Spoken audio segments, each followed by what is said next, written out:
All right, YouTubers. Tom Miner back again. This is actually day 5 of my 30-day water fast attempt.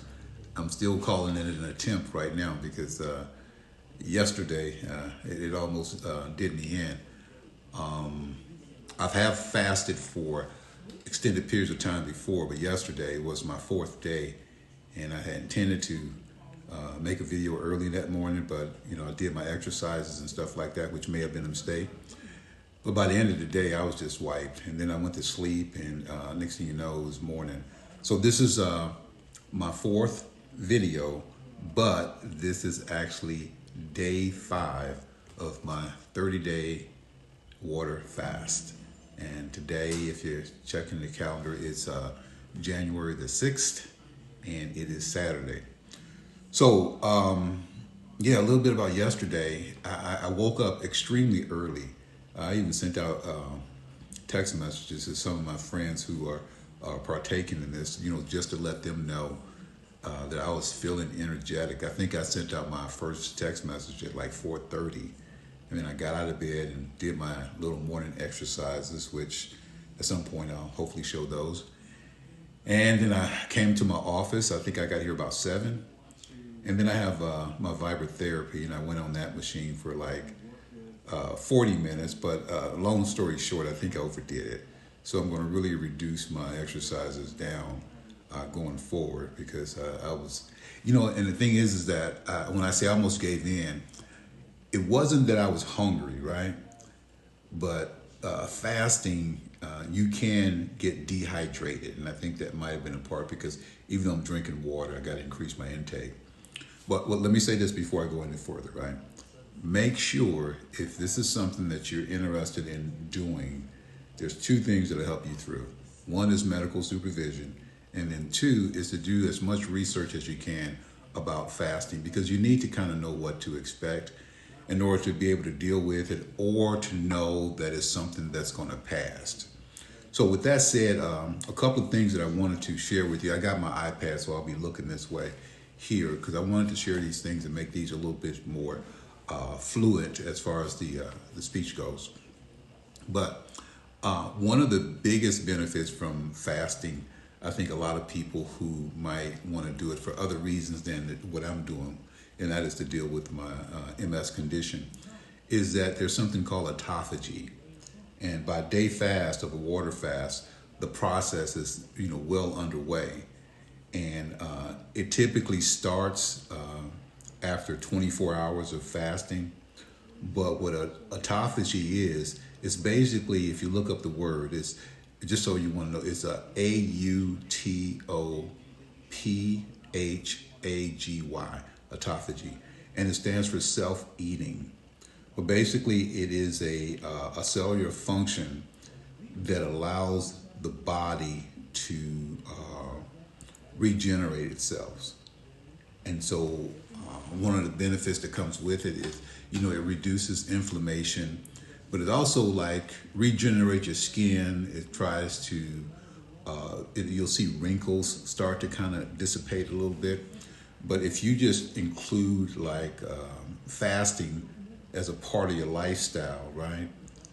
To the point where you can do maybe 24 or maybe even 48 or 72 hours, a 3-day fast. Anything over 3 days is considered long-term as far as I'm concerned.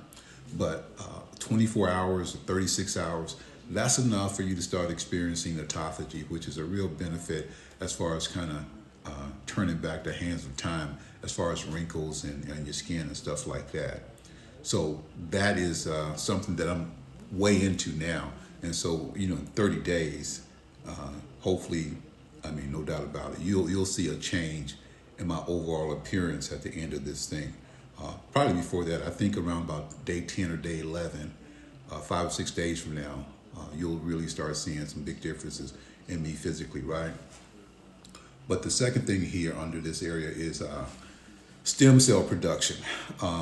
As I mentioned earlier, my primary reason for doing this is because I want to deal with my situation involving MS.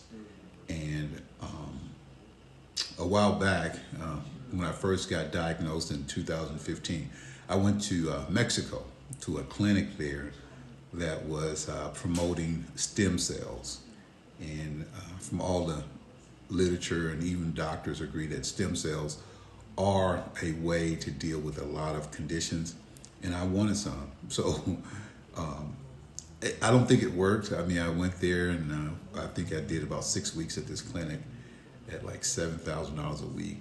It was credit card, so I'm not rich or anything like that. But through fasting, typically after 3 days, that's when the body, according to my research, it releases stem cells. It says that prolonged fasting has also been linked to increased production and regeneration of stem cells, particularly in the immune system. And that's what I'm dealing with is autoimmune disease, primary progressive multiple sclerosis. So when the body is derived of external sources of food, it starts utilizing internal reserves like fat for energy, which can trigger a survival response that leads to the enhancement of stem cell production. These stem cells are essential for repairing and rejuvenating tissues, potentially leading to health improving outcome. That is what I'm seeking, right? And so if 3 days is when it starts, you can imagine the level of stem cell production and release that would happen in a 30-day fast. And so that's what I'm shooting for. And I don't know how extensive or what's going to happen at the end of it, but I'm going to give it a try, and I'm going to let you guys hopefully visit, that portion with me as well. Dealing with hunger and cravings, right?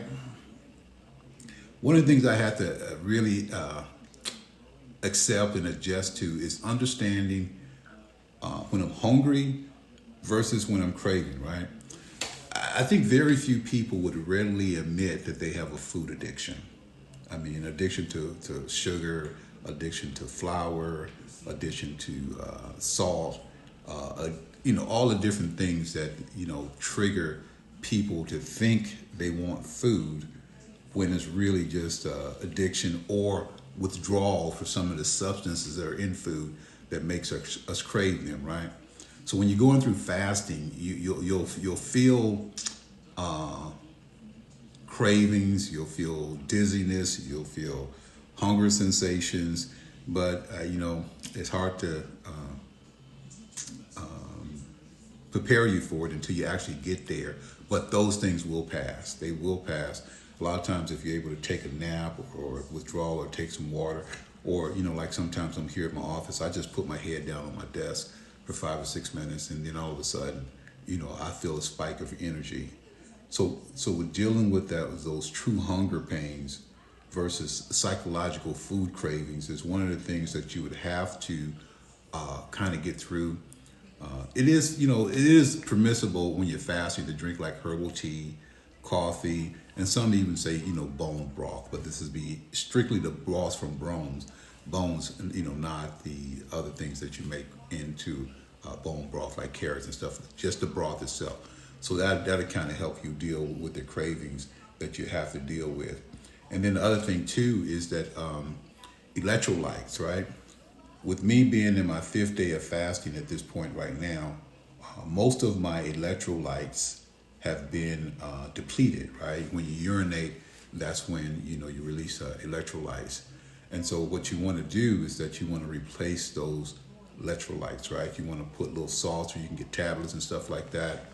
But it's real important for you to maintain your electrolytes in your body. And then also too, again, if I haven't said it before, I'm going to say it again. Please do not attempt what I'm doing. And that is a long-term fast.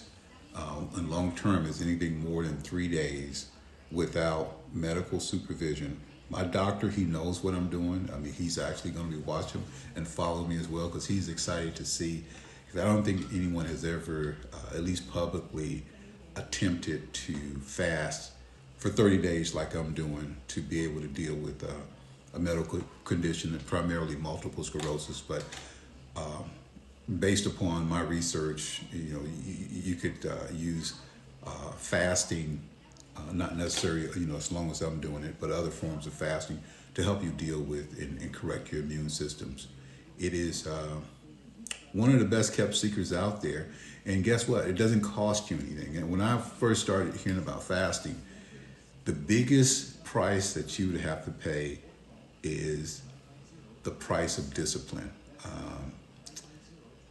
To exist in our world that we live in, everything is based around food, drinking, eating, smoking, and all that. And I'm not saying that's wrong, but you have to understand, or you have to admit that the body needs to have an opportunity to do the things that it needs to do to maintenance itself, right? And it can't maintenance itself if it's constantly intaking and trying to digest food, especially if the foods are bad foods, you know what I mean? Don't get me wrong, if you can wolf down a lot of salads, that's going to be good for you, right? But if your primary thing are hamburgers, Snickers, which I used to be a big fan of, potato chips, sodas, excess meats and stuff like that, you're your worst enemy. I mean, you're dying one bite at a time. So, what I'm going to do, I'm probably going to start posting at least one or two videos.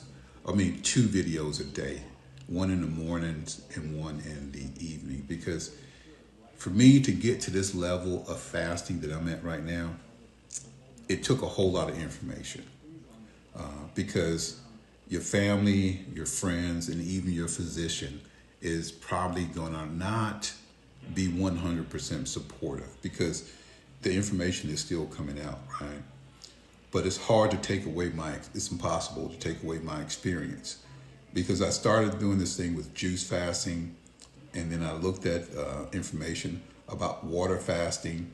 And when I figured out, or when I found out through the literature that it's possible to get the production of stem cells, I was all in, because that's one thing that I have a lot of different people who say that, yeah, if you can access stem cells, right, that would be the one thing that could allow you to regenerate yourself.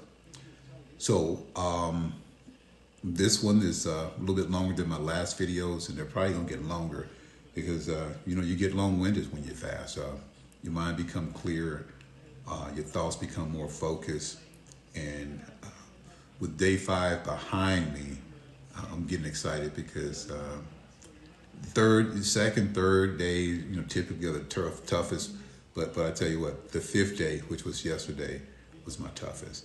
So tomorrow, Sunday, will be day 6. It's about 3:20 here where I'm at.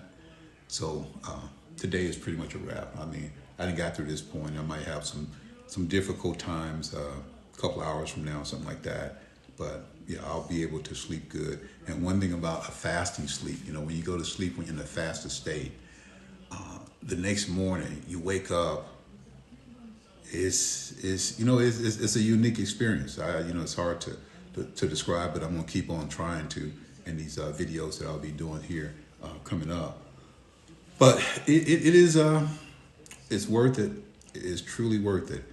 And it would allow you to also deal with your mental health issues if you have any, right? Because when you're fasting, like I am, you spend a lot of time dealing with yourself, thinking about your issues, and really, really trying to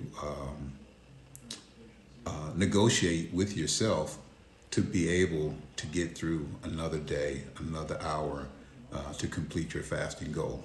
So with that, I'm signing off. Tom Miner. I'll be posting another one tomorrow, day 6. Adios.